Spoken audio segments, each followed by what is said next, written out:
Ayan guys, nandito kami sa Sizzling Plate ngayon. Nakakain muna kami. Hi guys.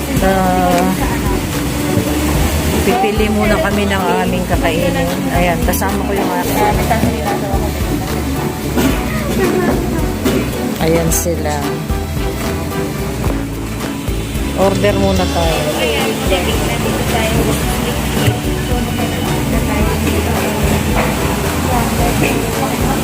Parang pinagsabunutan yung aking buhok sa labas. Pinagsabunutan? Ayan, kasama ko yung dalawang anak ko na babae. Mamili dito. Ayan, bumili rin sila ng mga gamit nila.